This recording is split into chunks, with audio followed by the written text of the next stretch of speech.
शुरू करते हैं अपनी अगली क्लास। हमारा जो टॉपिक चल रहा था वो था ट्राइंगल्स, और इससे पहली क्लास में मैंने आपको सिमिलैरिटी कंडीशन बताई थी। उम्मीद करती हूँ आपको समझ में आई होगी। तो अब हम बात करते हैं कुछ प्रूफ्स की, कुछ थ्योरम्स की। तो पहला एग्जांपल जो मैं लेके आई हूँ आपके लिए वो है, इसमें डायग्राम से शुरू करते हैं क्योंकि क्वेश्चन लिखना थोड़ा लेंदी हो जाता है। एक ट्राइंगल है, इसका पी क्यू और आर, और इसमें S and T R the points on the side P Q and Q R. P Q और क्यू आर, एस और टी दो पॉइंट है हमारे पास। एस मान लीजिए ये है और ये मान लीजिए टी है। तो एस एक पॉइंट है जो आपका है पी आर के ऊपर, और टी जो आपका है पॉइंट है आपका क्यू आर के ऊपर। तो ये दो पॉइंट्स हैं जिनको मिला दिया है हमने, और इसमें दिया गया है इस क्वेश्चन में कि एंगल ये जो है, एंगल ये वाला एंगल यानी एंगल आर टी एस जो है वो एंगल जो है इक्वल है एंगल पी के, यानी इस एंगल के इक्वल है। ये गिवन है। तो पहले हम लोग गिवन ही लिख लेते हैं। गिवन है हमारे पास, यह है angle R T S is equal to angle P. Angle P को आप जो है एंगल आर पी क्यू भी लिख सकते हैं, एस पी क्यू भी लिख सकते हैं, और पी भी लिख सकते हैं। तो ये आपको गिवन कंडीशन है। और आपको प्रूफ क्या करना है कि प्रूफ करना है इसमें आपको, टू प्रूव, कि आपको प्रूव करना है कि जो ट्राइंगल आर पी क्यू जो है वो सिमिलर है ट्राइंगल आर टी एस के, यानी एंगल आर पी क्यू ये वाला ट्राइंगल जो है एंगल आर टी एस के सिमिलर है। ये प्रूव करना है। तो प्रूव करने के लिए, जैसे कि मैंने पिछली क्लास में बताया, इसको सिमिलर प्रूव करने के लिए आपको तीन कंडीशन है। आप या तो लेके चलेंगे ए या लेके चलेंगे एस एस। इसको मैं शॉर्ट में लिख देती हूँ, एस एस है, एस एस एस है, ए है, या इसको ए भी कह सकते हैं। तो ये कंडीशंस है, आपको देखना होगा कि आपकी जो है आपको कौन सी कंडीशन जो है इसमें आपको सूट करती है। तो हम लोग बात करते हैं, स्टार्ट करते हैं इसका सॉल्यूशन। तो सॉल्यूशन के लिए पहले हमें दो ट्राइंगल ही लिख लेते हैं, यानी इन ट्राइंगल, दो ट्राइंगल है हमारे पास। ये जो प्रूव करना है उसी को ले लेते हैं, are P Q and triangle R T S. दो ट्राइंगल है। अब इसमें आपको ये कंडीशन तो गिवन है जो आपने लिखी हुई है, लिख लेते हैं इसे ही। इसमें हो जाएगा angle R T S is equal to angle, अब हम पी नहीं लिखेंगे, हम पूरा लिखेंगे इसे ताकि हमारे को समझने में इजी रहे। हो जाएगा are P Q, are P Q, ये दोनों इक्वल है, और ये आपको लिखना पड़ेगा क्योंकि गिवन है। पहला हो गया ये आपका फर्स्ट कंडीशन। सेकंड जो है, आप देखते हैं कि ये तो दो ट्राइंगल है आर पी क्यू और एंगल आर टी एस। इसमें जो है आर जो है, आर इज कॉमन, यानी आर जो है ये दोनों ही ट्राइंगल में कॉमन है। आर जो है इस छोटे ट्राइंगल का भी पार्ट है और आर जो है इस बड़े ट्राइंगल का भी पार्ट है। तो ये दूसरी कंडीशन हो गई, यानी एक एंगल ये हो गया, एक एंगल ये हो गया, ए और ए और ए। तो इसका मतलब then by A, fourth condition इसके हिसाब से, then by A triangle R P Q जो है वो सिमिलर हो गया ट्राइंगल आर टी एस के। प्रूव। इस तरह के क्वेश्चंस में जब भी आपको सिमिलर प्रूव करना होगा, आपको यही तरीका है। अगर आपको एंगल्स के बारे में बात की गई है तो आप एंगल्स, दो एंगल भी अगर आप प्रूव कर देते हैं तो आपका क्वेश्चन हो जाएगा।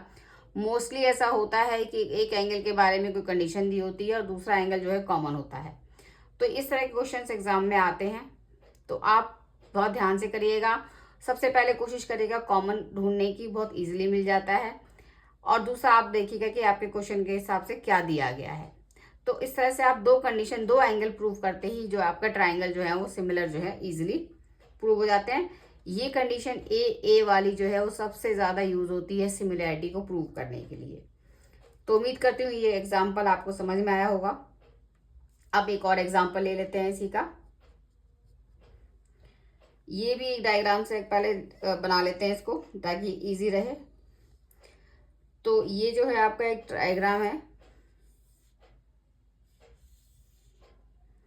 ये है ए, बी और ये सी, और ये एक लाइन ड्रॉ किया आपने। एल्टीट्यूड है, ये एल्टीट्यूड है यानी 90 डिग्री का एंगल है, ये ई हो गया। और इधर ये भी एल्टीट्यूड है इसका, ये भी 90 डिग्री का है, ये डी हो गया। तो अब ये आपके पास डायग्राम है। In the figure altitude A D and C E, ये एल्टीट्यूड है ए डी, एक ए डी है और एक सी ई है। एल्टीट्यूड का मतलब होता है हाइट, हाइट का मतलब ये होता है कि लाइन जो है 90 का एंगल बनाएगी दूसरी लाइन के साथ, तो यानी ये एंगल 90 हो गया और ये भी एंगल 90 हो गया। एल्टीट्यूड का मतलब होता है ये। और ये दोनों जो आपस में मिल रही हैं वो मिल रही है पी के ऊपर। ये जो पॉइंट जहाँ इंटरसेक्ट कर रहे हैं एल्टीट्यूड, इसको कहते हैं पी, गिवन है। अब आपको इसमें प्रूव करना है। इसके 2 पार्ट्स हैं, वैसे तो इसके 4 पार्ट्स हैं, मैं लेकिन यहाँ 2 ही पार्ट करा रही हूँ ताकि इस 2 से ही आपको क्लियर हो जाएगा, आप आगे के पार्ट्स अपने आप कर पाएंगे। पहला पार्ट जो है इसका प्रूव करना है, triangle A E P similar है ट्राइंगल सी डी पी के। पहला आपको यही करना है कि एंगल ए ई पी यानी ये वाला ट्राइंगल जो है एंगल सी डी पी के बराबर है, यानी ये 2 ट्राइंगल आपको प्रूव करने हैं। तो अगर जैसे अगर इसमें आप देखेंगे तो पहले तो हम ये जो जहाँ डॉट लगी हुई इसी को आप देख के समझ सकते हैं कि ये दोनों जो है वर्टिकली अपोजिट एंगल है। तो हम इसको लिख लेंगे। पहले तो जिस तरह से क्वेश्चन स्टार्ट करते हैं उस तरह से स्टार्ट करेंगे। तो पहले हम जो लिखेंगे इन ट्राइंगल, इन्हीं दोनों का नाम A E P and triangle C D P, इन दोनों ट्राइंगल को लिया। पहला जो हमारे पास निकल के आया वो आया A P E is equal to angle, angle A P E is equal to angle. अब इसमें ए लिया है तो यहाँ सी लेंगे, क्योंकि इधर जो है एंगल नहीं लेंगे क्योंकि ये गिवन है, तो हम इसको नहीं लेंगे। ए पी ई लिया है तो हम यहाँ पे सी पी डी लेंगे, P D C P D. ये जो है इक्वल होगा, क्यों होगा? क्योंकि ये वर्टिकली अपोजिट एंगल है। आप जो भी कंडीशन लिखेंगे उसका रीजन देना जरूरी है आपके लिए। तो ये दोनों जो है वर्टिकली अपोजिट एंगल हो गए। अब अगर आप देखते हैं कि ये एक स्ट्रेट लाइन है जिसमें से इतना एंगल 90 है, तो ये जो बचा हुआ एंगल है ये भी 90 होगा, यानी इसको आप लिखेंगे angle A E P is equal to 180 minus 90 is equal to 90, और ये जो 90 है वो इस एंगल के भी इक्वल है, यानी P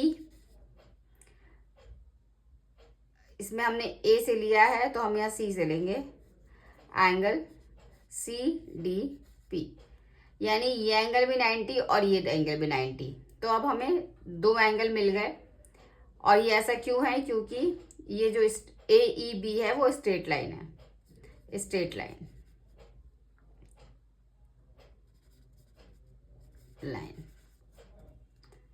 तो स्ट्रेट लाइन की वजह से ये अगर 90 है तो ये भी 90 होगा।